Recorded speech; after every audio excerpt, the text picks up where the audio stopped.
अभिषेक के चेहरे पर उलझन साफ झलक रही थी। वैसे तो वो किसी अजनबी को इतनी आसानी से अपने दायरे में नहीं आने देता, पर नील में कुछ ऐसा था जो उसे जाना पहचाना सा लग रहा था। अभिषेक थोड़ा हंसते हुए बोला, देखो डूड, मुझे इस गेम में हराना पॉसिबल नहीं है। नील ने अभिषेक की बात सुन हल्का सा मुस्कुराते हुए अपने मन में कहा, ये लाइन पहले भी सुन चुका हूं, कोई नहीं, अभी बताता हूं तुझे। फिर बोल पड़ा, बोलकर ही हराना है या खेलोगे भी। कुछ ही देर में उनका गेम स्टार्ट हो गया। ये एक कार रेसिंग गेम थी और नील की कंट्रोल और स्पीड देखकर अभिषेक की आंखें चौड़ी हो गईं। अभिषेक को यकीन नहीं हो रहा था कि वो इस गेम का देश का नंबर 1 खिलाड़ी होने के बावजूद नील से हार सकता है। और तभी उसने देखा कि नील ने एक स्टंट करते हुए रेस को बड़ी ही आसानी से पूरा कर लिया था। अभिषेक की हैरानी जायज थी। उसके सामने एक अजनबी आया था जिसने उसे उस खेल में हरा दिया था जिसमें वो खुद सबसे अव्वल था, लेकिन उसे लग रहा था कि शायद यह तुक्का ही था। उसने नील से रीमैच के लिए कहा। नील ने मन में मुस्कुराते हुए सोचा, मुझे पता ही था तुम ऐसा कहोगे, और वह तैयार हो गया। दोबारा से खेल शुरू हुआ। इस बार अभिषेक आगे था, उसके चेहरे पर एक विजयी मुस्कान थी। मन ही मन वह कहने लगा, मुझे पता था उसका तुक्का था। लेकिन तभी जैसे ही उसने ये सोचा, नील की कार ने उसे ओवरटेक कर लिया। नील फिर से जीत गया। इस बार अभिषेक का मुंह खुला का खुला रह गया। उसने हार मानते हुए कहा, ठीक है भाई, मान गया, अब तो बताओ तुम हो कौन। नील ने जॉयस्टिक को साइड में रखते हुए अभिषेक की ओर देखा और गंभीर स्वर में कहा, देख भाई, जो मैं अभी तुझे बताने जा रहा हूं उस पर तुझे यकीन नहीं होगा, लेकिन इस दुनिया में एक तू ही है जिस पर मैं भरोसा कर सकता हूं। अभिषेक नील की ओर भ्रमित होकर देख रहा था। नील आगे बोलते हुए मुस्कुराया, तू और मैं बचपन के अच्छे दोस्त हैं। अभिषेक चौंकते हुए बोला, बचपन के दोस्त? भाई, मैं तो तुझे जानता भी नहीं। नील ने फिर एक रहस्यमयी मुस्कान के साथ कहा, अच्छा ये बता, तूने अपना बार खोला कि नहीं? ये सुनते ही अभिषेक और भी हैरान हो गया। भाई, तुझे कैसे पता है मैं बार खोलने का सोच रहा हूं? ये बात तो मैंने अभी तक किसी से नहीं कही। नील ने गहरी सांस लेते हुए कहा, मुझे पता है, क्योंकि मैं जहां से आया हूं वहां तूने पहले ही बार खोल लिया है। जहां से आए हो? अभिषेक का दिमाग और भी उलझ गया था। मैं इस टाइमलाइन से नहीं हूं। मेरी टाइमलाइन यहां से 2 साल आगे की है और इस टाइमलाइन में मैं हूं ही नहीं, इसलिए तू मुझे नहीं जानता।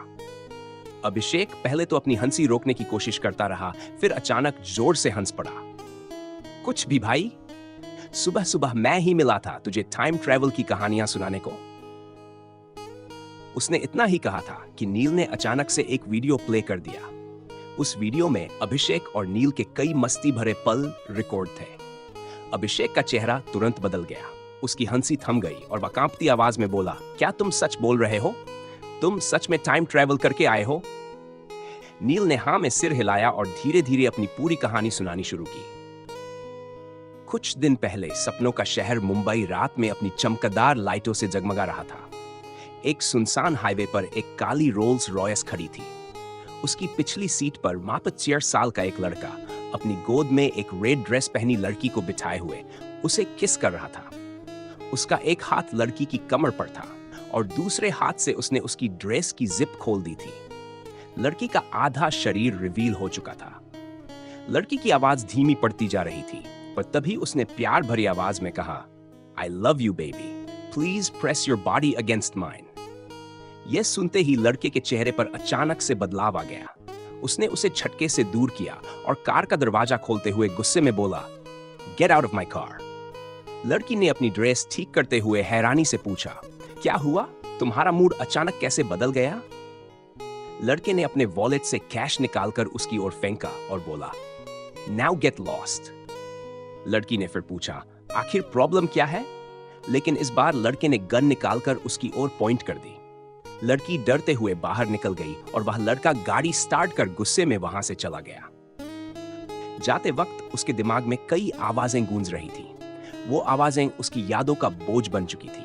उसकी गर्लफ्रेंड की आवाजें, I love you my superstar, baby तुम मुझे कभी छोड़कर तो नहीं जाओगे ना? तुमने मुझसे झूठ बोला, तुमने मुझे धोखा दिया, आई हेट यू। ये शब्द नश्तर की तरह उसके दिमाग में गूंज रहे थे।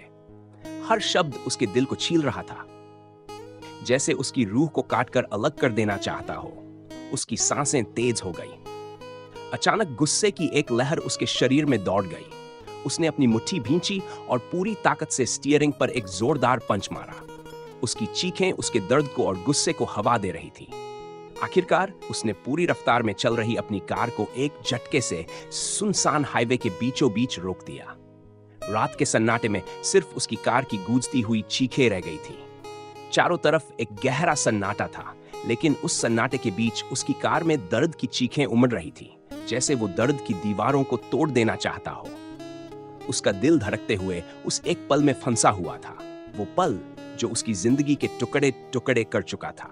कुछ ही देर में नील की कार एक बार के बाहर रुकी, जिस पर लिखा था रॉयल बार। अंदर नील नशे में धुत होकर एक के बाद एक ग्लास खाली कर रहा था। उसकी नजरें बार काउंटर पर लगे टीवी पर गई, जहां एक न्यूज चल रही थी। एक सिंगर जिसका एक सॉन्ग 2 साल से ट्रेंडिंग पर है। जी, हम बात कर रहे हैं मोस्ट पॉपुलर सिंगर नील अब्रोए के सॉन्ग आशिक तेरा की। रियन जिंदल, जिसे दुनिया नील के नाम से जानती है, वो एक सुपर हिट सिंगर है जिनके करोड़ों फैंस हैं। क्या कोई तोड़ पाएगा उनके इस सॉन्ग का रिकॉर्ड? इसी बीच बार के अन्य ग्राहक आपस में चर्चा करने लगे। एक बोला, ये वही सिंगर है ना जिसने अपनी गर्लफ्रेंड को मार दिया था। दूसरा बोला, नहीं यार, उसने सुसाइड किया था। मुझे पता है कि उनके बीच कुछ ठीक नहीं चल रहा था। तीसरे ने कहा, अरे भाई, वो लड़की एक्ट्रेस थी, उसके कई अफेयर थे, इसलिए उसने उसे मार दिया था। तभी अचानक एक आदमी कुर्सी समेत गिर पड़ा। 4 में से एक आदमी नीचे गिरा हुआ था। बाकी तीनों ने देखा तो एक 30 साल का हैंडसम लड़का बड़ी दाढ़ी और लंबे बालों के साथ खड़ा था। लड़का नशे में हल्का हल्का लड़खड़ा रहा था। वो उन लोगों में से एक के पास गया और उसे पकड़कर टेबल पर पटक दिया। दोस्तों ने मिलकर उसे पकड़ने की कोशिश की, पर मुश्किल से उसे रोक पाए। वो लड़का, जिसकी आंखें गुस्से से भरी थी, उठ खड़ा हुआ और अपनी ताकत दिखाने लगा। एक आदमी जो नील को लताड़ते हुए आया था, उसके चेहरे पर एक पंच मारा। क्या बेसाले, ज्यादा चढ़ गई है क्या? इस पर लड़का पलटा, अपना सिर उसके मुंह पर दे मारा और देखते ही देखते उसकी नाक से खून बहने लगा।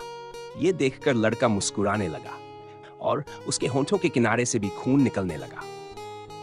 खून में सने उस आदमी ने फिर से गालियां देते हुए लड़के की तरफ बढ़ने की कोशिश की, लेकिन इससे पहले कि वो कुछ कर पाता, लड़का उसे एक जोरदार लात मारता है, जिससे वो दूसरी टेबल पर जा गिरता है। टेबल पर रखी बोतलें और ग्लास चकनाचूर हो गए और उनके टुकड़े उस आदमी के शरीर में धंस गए। लेकिन नील का गुस्सा अभी शांत नहीं हुआ। उसने उन दोनों को धक्का देकर खुद को छुड़ाया और गुस्से में एक एक पंच मारा, जिससे वे दोनों जमीन पर गिर पड़े। नील की नजरें अब उसी आदमी पर थीं जिसने कियारा के बारे में गलत बोला था। वो उसे कॉलर से पकड़कर उठाते हुए उसके चेहरे पर पंच मारा। उसकी मुंह और दांतों से खून बहने लगा, लेकिन नील लगातार उसे मारता रहा। उसकी आवाज में गुस्से की तीव्रता थी। क्या बोला था तूने उसके अफेयर थे? वो सिर्फ मेरी थी और मुझसे ही प्यार करती थी। तेरी हिम्मत कैसे हुई उसके बारे में ऐसा बोलने की? मेरी कियारा के बारे में ऐसा बोलने की? तुझे तो मैं जान से मार दूंगा। फिर एक आवाज आई। बार का मालिक, जो नील का दोस्त भी था, आया और नील को पकड़ लिया। उसने कहा, नील, छोड़ उसे भाई, मर जाएगा वो, छोड़ दे उसको। उसने वहां खड़े गार्ड्स को देखकर कहा, क्या कर रहे हो तुम सब? तमाशा देखने के लिए रखा है? जल्दी से इन सबको बाहर फेंको। अभिषेक ने नील को एक कुर्सी पर बिठाया और कहा, भाई, क्यों पीता है इतनी? उस हादसे को कितने 10 साल हो गए हैं। अब तो भूल जाओ उसे और लाइफ में आगे बढ़। ये सुनकर नील हंसते हुए बोला, भाई, उसकी यादें और ये गाना दोनों जाने का नाम ही नहीं लेते। एक मेरे दिल में ट्रेंडिंग पर है और एक इस दुनिया के लोगों के दिलों में। फिर बार काउंटर से एक ग्लास ड्रिंक उठाते हुए पीकर बोला, ये मनहूस सॉन्ग ही मेरी बर्बादी की वजह है और लोगों को लगता है कि इसने मुझे कामयाब किया है। उसकी आवाज में दर्द, गुस्सा और अवसाद का एक अनोखा मिश्रण था, जैसे वो अपनी जिंदगी के संघर्ष को हर एक घूंट के साथ महसूस कर रहा हो।